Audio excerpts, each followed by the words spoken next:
Hello students, so today we'll start the new chapter and the name of the chapter is Kings and Kingdoms. Let's begin the chapter. Chapter 2, Kings and Kingdoms, Learning Objectives. Through this chapter, you'll be knowing about rise of new kingdoms, outcome of Tripurti struggles, conflict for wealth, and rise of the Rajput clans. Let's warm up. Can you identify this famous temple in Gujarat? And in what way is Mahmud of Ghazni connected to this? So this is a Somnath temple. Gujarat में है ये. Mahmood of Ghazni से ये temple इसलिए related है क्योंकि इस temple को की वेल्थ बहुत ज्यादा थी इसमें, तो इसकी वेल्थ को उसने कब्जाने के लिए उस टाइम पे जब उसका रूल था उसने अटैक किया था इसको, इस टेम्पल पर, ताकि वो इसकी सारी वेल्थ को अपने अंदर कब्जे में ले सके. You have to write it about this. Now let's start. During the period of 700 से 1200 C denoted as early medieval period, बहुत सारे पावरफुल रीजनल किंगडम्स अरोज हुए थे नॉर्थ इंडिया, डेक्कन में और साउथ इंडिया में. ये सारे किंगडम्स जो थे उनकी डिजायर थी कि वो एक एम्पायर को बिल्ड करें. Therefore continentally fought with each other to gain control over their neighbouring belt. वो क्या करते थे, वो कंटिन्यूसली एक दूसरे के साथ लड़ने में लगे हुए थे ताकि एक ना एक का तो कब्जा हो ही जाएगा. वो एक दूसरे से छीनने में लगे हुए थे. तो पालास जो थे वो डोमिनेंट थे ईस्टर्न इंडिया में, जबकि गुजारा और प्रतिहारास डोमिनेट थे वेस्टर्न इंडिया में और जो अपर गैंगटिक वैली में भी.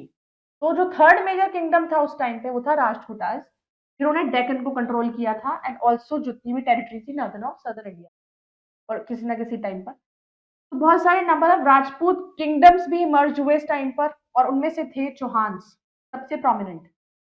साउथ में चोलास ने surface as the most powerful kingdom था और वो बहुत टाइम तक उनका नाम जाना गया डिस्ट्रिक्ट एडमिनिस्ट्रेटिव स्ट्रक्चर के लिए और agrarian expansion. Fact file. Arabs refer to Pratiharas, Palas and Rajputas by different names. Arabs के लोगों ने उनका नेम्स डिफरेंट से उनको सिग्निफाई किया. उन्होंने उसको बोला प्रतिहारास को एल्जर्स, पालास को भूमि और राजपुटास को बलाहारा. हरिचंद्र एक ब्राह्मण थे जिन्होंने स्टैब्लिश करा गुर्जारा प्रतिहारा किंगडम को राजस्थान में. अपनी मिलिट्री पावर्स उनकी बहुत ज्यादा थी जिसकी हेल्प से उन्होंने किया. और उसी टाइम पर बहुत सारे नॉन क्षत्रिय थे जैसे कि डंटी दुर्गा, राष्ट्रकूटा किंग, उन्होंने अचीव करे क्षत्रिय के स्टेटस बाय परफॉर्मिंग रिचुअल्स के. अब न्यू किंगडम्स कैसे बने? किंगडम्स जो है सारे मेजर पावर के ऑफ वेस्टर्न और सेंट्रल इंडिया, उन्होंने इंक्लूड करा टेरिटरीज जो कंट्रोल में थी अंदर फ्यूडेटरीज, जिनको कहा जाता था under the generic title of Mandalika. But कई बार स्टाइल्ड हुए देमसेल्व्स एज महाराजधिराज, महामंडलेश्वरा, महामंडालिकास, महासमांतास और समांतास, जो उन नाम से उनको ये उनके टाइटल्स दिए गए. सबसे इंपॉर्टेंट जो था फ्यूड्यूटरी प्रिंस और बिग लैंडलॉर्ड जो था चालुक्यास का, वो थे परमारास ऑफ अबू और चहामानास ऑफ जलौर. उसी तरीके से कंसिडरेबल पोर्शन जो था चहामाना स्टेट का, वो स्पेशली नडौल में एंड जलौर में, वो हेल्ड बाय लैंडेड इंटरमीडिएरीज जिसको कहते थे Thakuras, Ranakas and Bhoktas. Fact 5. Land जो ग्रांट होते थे were also made to Brahmanas and religious establishments like temples और मोनास्ट्रीज और a large scale by kings. मतलब टेंपल बना दिए, मोनास्ट्रीज बना दी, chiefs members of royal family और उनकी फ्यूड्यूटरीज उनको दिए जाते थे. तो विलेजेस डोनेटेड टू ब्राह्मणास को डोनेट करते थे, दे नोन एज ब्राह्मण दयास, साउथ इंडिया में कहा गया. और इस तरह के villages were also known as Mangalam. Feudatories ने ओ किया फिजिकल और military obligations to the overlord. Generally authority जो थी फ्यूड्यूटरीज की वो डेरिवेटिव थी, डिपेंड थे फुलफिलमेंट ऑफ सर्टेन कंडीशंस उनको फुलफिल करनी थी, जैसे कि overlord with certain quotas of soldiers को पूरा करना, जब भी जरूरत पड़े सोल्जर्स उनको होते थे, सोल्जर्स की देखभाल करना, उनको सब चीजें प्रोवाइड करवाना. फ्यूड्यूटरी के चीफ्स ईगर थे कि अपने आप को फ्री करा सके जब भी there was an opportunity. One such एक हिस्टोरिकल ट्रुथ ये था emergence of Rashtrakutas the Deccan. Rashtrakutas जो थे they were subordinates of the Chalukyas of Karnataka, उनके सबऑर्डिनेट्स थे. दंती दुर्गा फाउंडर थी किंगडम के, overthrew Chalukyan king Kirtivarman and took over a large portion of Deccan. Rashtrakutas territory reached its zenith under their able ruler Amoghavars. अब wealth के लिए conflict हुई। अब जितनी भी रूलिंग डायनेस्टी थी अर्ली मिडिवल पीरियड में, उनका अपना एरिया ऑफ इन्फ्लुएंस था, वो किस पे कब्जा, कोई किस पर कब्जा करना चाहते थे। लेकिन ऑफर उन्होंने ट्राइड करा कि वो अदर एरियाज पे कंट्रोल करा सके, ज्यादा से ज्यादा वेल्थ अपने कब्जे में। एक ही लिक्विडेटिव एरिया था, that was Kannauj in the Ganges valley, which led to the tripartite struggle or the struggle for centuries. Tripartite struggle. There was a constant rivalry थी पालास, गुजरारा, प्रतिहारास और राजपूतास के बीच में, परमानेंट थी। तो this has been termed as tripartite struggle, उसको बोला क्योंकि वो तीन थे, तीनों रूलर्स के बीच की लड़ाई थी, स्ट्रगल थी, कह सकते हो, three powers by the historians. तो ये माना जाता था कि जो मेन कॉज उनकी स्ट्रगल का था कि वो दोनों ही पजेस करना चाहते थे city of Kannauj.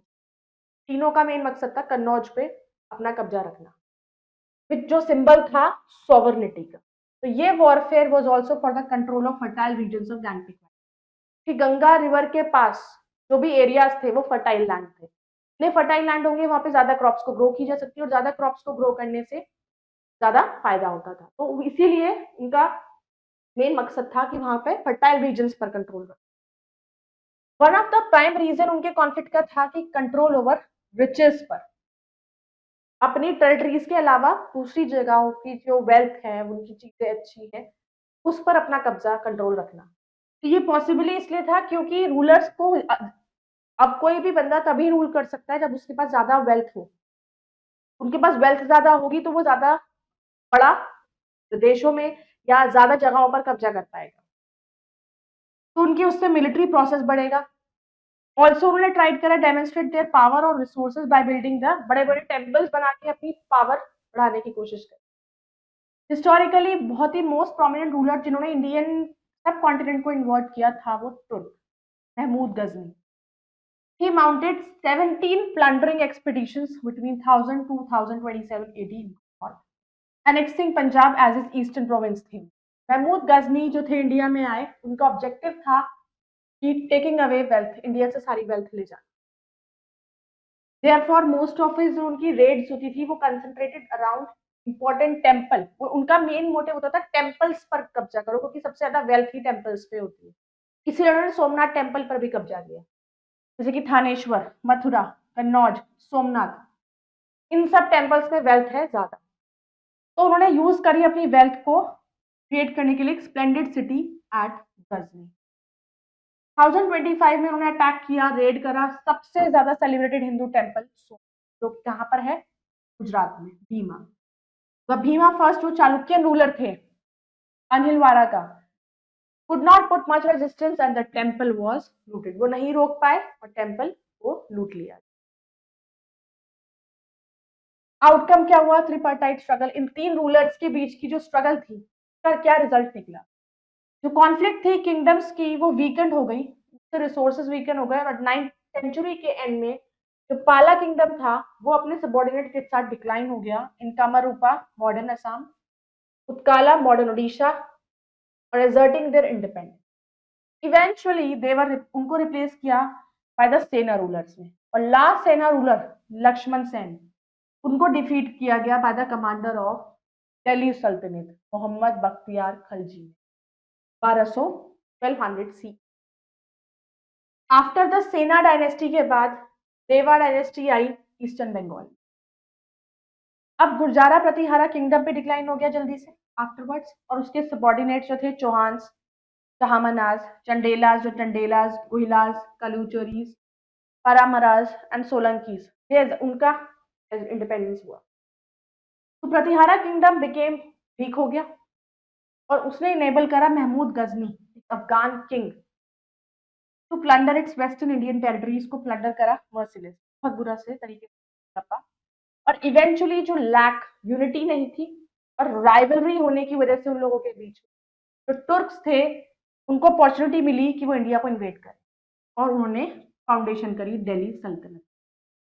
Rashtrakuta kingdom ने सेम फेट को फेस किया, सेम चीजें।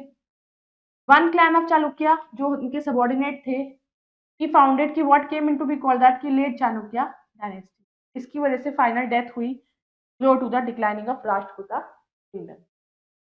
फिर आता है राजपूत क्लैंस। अब ये ट्रिपाइटाइट स्ट्रगल ने राइज किया बहुत सारे, अब ये जब खत्म हुई, इस स्ट्रगल की खत्म होने की वजह से बहुत सारे नंबर ऑफ किंगडम्स जो हैं वो आ गए, का सेटलमेंट हुआ पूरे नॉर्थ और सेंट्रल इंडिया में। बहुत सारे रूल्ड थे by some warlike clans of mysterious, while कुछ राजपूत क्लैंस ने क्लेम किया descent from the sun, Suryavanshi, Suryavanshi. Some other ने ट्रेस किए अपने ओरिजिन को to the lunar family of ancient Pandavas, the Chandravanshi, और कलेक्टिवली सब को राजपूत माना गया। छोटी छोटी जगहों को उन्होंने कंट्रोल करा और फिर वो पूरा कंबाइंड हो गया। तो टर्म राजपूत ओरिजिनेट हुआ संस्कृत वर्ड से राजपुत्र, का मतलब है सन ऑफ किंग, या फिर समवन जो रॉयल फैमिली या रॉयल एंसेस्टर्स से बिलोंग करते। People of different Rajput clans अपनी ब्रेवरी के लिए जाने जाते थे, करेज के लिए, बहादुरी के लिए जाने जाते, और इन्हीं क्लैंस में चौहान्स और चाहमनाज इमर्ज हुए थे, सबसे पावरफुल जो थे ट्रिपाइटाइट स्ट्रगल के बाद। इस स्ट्रगल खत्म होने के बाद जो दोबारा जो चौहान्स थे उसी में से बने थे। चौहान्स को वासल्स ऑफ द प्रतिहारस, उनके ग्रेटेस्ट रूलर थे दैट वाज पृथ्वीराज चौहान का नाम है, who is also being referred by historians as Rai Pithora. Chahamana ruler Prithviraj third जो 1168 से 1192 तक थे, who defeated Afghan ruler Mohammad Ghori को उन्होंने हराया था 1191, but lost to him the next year 1192 में, वो भी lost, मतलब he also died।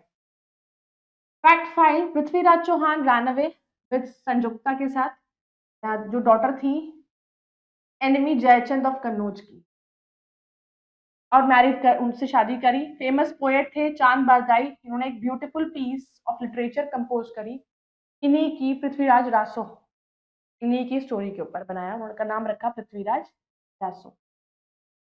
ब्रांच जो है चौहान्स की, उन्होंने फाउंड करा सिटी ऑफ अजमेर, जिसका ओरिजिनल नेम था अजय मेरू, और उसको ब्यूटिफाइड किया गया with temples and palace.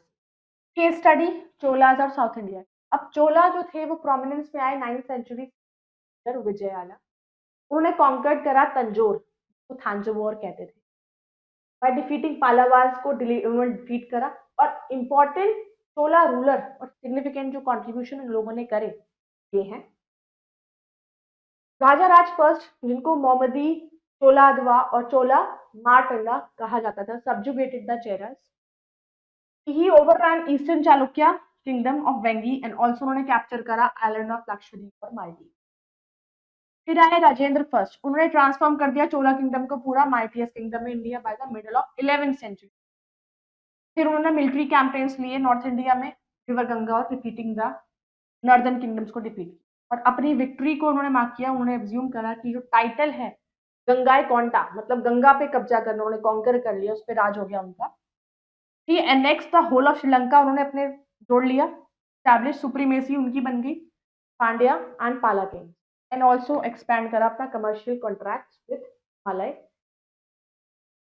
Administration जो चोला किंग थे उन्होंने एडमिनिस्ट्रेशन को हेड करा और अपने मिनिस्टर्स की हेल्प से चलाना शुरू करा। उसके आर्म फोर्सेस में कैवलरी, इन्फेंट्री, एलिफेंट्स थे, स्ट्रॉन्ग नेवी थी, नेवी बहुत ज्यादा लोग थे, बहुत अच्छी आर्मी थी उनकी, एलिफेंट्स थे। चोला एम्पायर को डिवाइड किया गया मंडालम्स और वलांडू डिस्ट्रिक्ट्स में। हर एक वलांडू कंसिस्ट ऑफ सेवरल विलेजेस थे, बड़े बड़े टाउन्स थे, उन्होंने अपनी अलग यूनिट बनाई तानियोर। फिर जो सिस्टम था लोकल सेल्फ गवर्नमेंट का वो भी डेवलप था बहुत अच्छे से। एडमिनिस्ट्रेटिव वर्क कैरिड आउट हुआ विलेज असेंबलीज की हेल्प से, उर सभा नागरम असेंबलीज हुआ करती थी, डिस्कशंस होते थे, प्रॉपर सब कुछ बताया जाता था। उर एक बहुत ही कॉमन विलेज असेंबली थी। सभा was assembly of learn main, और नागाराम कंसिस्ट थे उसमें मर्चेंट, ट्रेडर और आर्टिस्ट। डिटेल्स जो थी फंक्शनिंग ऑफ विलेज असेंबलीज वो प्रोवाइड हुई उत्तरमेरू temple inscriptions of 919 and 921 CE। Inscriptions from this period mention very lenient punishments for offenses जैसे कि theft and forgery। Economic conditions, Cholas को responsible हुए for agrarian development and expansion by bringing more area जैसे कि dry barren lands cultivation में लेके आए, irrigation को improve किया, irrigation पर उन्होंने ज्यादा ध्यान दिया, wells पर डैम्स बनवाए, artificial lakes built बनाई कर बनाई गई ताकि प्रोडक्शन हो सके, और एक एनीकट या डैम बनाया गया कावेरी रिवर के, जिससे क्या हुआ, प्रोडक्टिविटी इंक्रीज हो सके। हाँ, लैंड सर्वे हुए ताकि देखा जाए कि लैंड कितना फर्टाइल है। विलेज कम्युनिटीज ने ओन करा लैंड। एम्बैंकमेंट्स बनाई गई फ्लडिंग को बचाने के लिए ताकि बाढ़ ना आए। कैनाल्स बनाए गए ताकि फील्ड्स में पानी पहुंच सके। इकोनॉमिक लाइफ पीपल की वो स्टेबल थी। प्रोविजंस बनाए गए ताकि ट्रेड कॉमर्स क्राफ्ट को बढ़ावा दिया जा सके। मेन सोर्स ऑफ रेवेन्यू थे उनके, टैक्स लेते थे, लैंड टैक्स हो गया, ट्रेड के थ्रू उनको टैक्सेस, कस्टम ड्यूटी, बूटी from conquest. Tax free land grants होते थे जैसे ब्रह्माद्या और अग्रहारा, वो ब्राह्मण्स को दिया जाता था। वेल ऑर्गेनाइज था, ट्रेडर्स वहां पर मनीग्राम और नंदेसा बनाते थे। बेटर क्वालिटी रोड्स बनाई गई ताकि ट्रेड इजीली हो सके। प्रॉस्परस ट्रेड लिंक्स बनाए गए, ऑलरेडी एग्जिस्ट करते हैं अरेबिया, पर्शिया, चाइना और कंट्रीज ऑफ नॉर्थ ईस्ट, जिसकी वजह से जो कोस्टल एरियाज थे वो फ्लरिश कर गए और उससे बहुत सारे फॉरेनर्स यहाँ पे सेटल होने लगे। Art and architecture, Cholas great patterns थे। आर्ट और आर्किटेक्चर बहुत अच्छा था उस टाइम उन लोगों का, उस फील्ड में उन्होंने बहुत कंट्रीब्यूशन करा। Beautiful cities of Tanjore and Gangaikonda Cholapuram, वो उन्होंने डिस्क्राइब करा, praised by the writers of this time पे जो राइटर्स रहे उन्होंने इसका डिस्क्रिप्शन किया बहुत ही सुंदर। चोलास थे वो बहुत ही ग्रेट टेम्पल बिल्डर्स थे, बहुत सुंदर सुंदर मंदिर उन्होंने बनवाए। फेमस बृहदेश्वरा टेम्पल तंजौर में बनाया गया, जो 11वीं सेंचुरी सीई में बाजे राजा राजा फर्स्ट है, डेडिकेटेड टू लॉर्ड शिव थी। बहुत सारे टेम्पल्स बिल्ट हुए द्रविडियन स्टाइल में। चोलाज ने इनकरेज किया craftsman to make images gods की, गॉडेस की, स्टोन और मेटल में। सबसे रिनोन्ड ब्रॉन्ज इमेजेस इस पीरियड की है नटराज की, तो डांसिंग शिवा की। Importance of temples, temples were not merely places of worship के लिए नहीं, बल्कि बहुत सारी एक्टिविटीज भी वहां पे टेम्पल के अंदर होती थी। प्रीस्ट संस्कृत पढ़ाते थे, यहाँ पर संस्कृत सिखाई जाती थी। टेम्पल के कोर्टयार्ड्स मीटिंग प्लेसेस, वहां पे लोग मिलकर मीटिंग्स डिस्कस किया जाता था कि इंपॉर्टेंट मैटर्स क्या थे। फेस्टिवल्स और फेयर्स भी वहां पे टेम्पल्स में ही ऑर्गेनाइज होते थे क्योंकि वहां के टेम्पल्स बहुत बड़े बनाए जाते थे। कार्नेटिक म्यूजिक और बहुत सी डांस फॉर्म्स, साउथ की भरतनाट्यम, वो भी यहीं ओरिजिनेट हुई। टेम्पल्स मेंटेन्ड हुए थे, डोनेशंस आती थी और डोनेशंस की हेल्प से वो पूरे टेम्पल्स को मेंटेन किया जाता था from the rulers and rich merchants. Temple serve as a source of employment, क्योंकि उस टाइम के लोगों के लिए एम्प्लॉयमेंट का बहुत बड़ा सोर्स था। What are the similarities between Chola administration और पंचायती राज सिस्टम के बीच का कारण, सिमिलैरिटी क्या थी? तो मेन सोर्स ऑफ रेवेन्यू था उनका टैक्स, जो वो लैंड से लेते थे, लैंड टैक्स हो गया, ट्रेड के थ्रू, और बूटी from conquest. Glossary, fiduciaries are the person who own the land, territory, area of land, invasion, action of entering another country to take control of it, expedition, long journey for a specific purpose. Quick review. After Harshvardhan's death, different ruling dynasties Kannauj के ऊपर rule किया। गुजारा और प्रतिहारा, राजपूतास और पालास participate करे थे ट्रिपरटाइट struggle में। Deccan control किया गया है बाय द राजपूतास, चोलास, पांड्यास और पल्लवास, ये important other Indian dynasty. Tripartite struggle ने राइज किया राजपूत क्लैन से north western India. Mahmud of Ghazni और मोहम्मद गोरी, उन्होंने इन्वेट किया इंडिया को, और मोहम्मद गोरी ने डिफीट किया था पृथ्वीराज चौहान।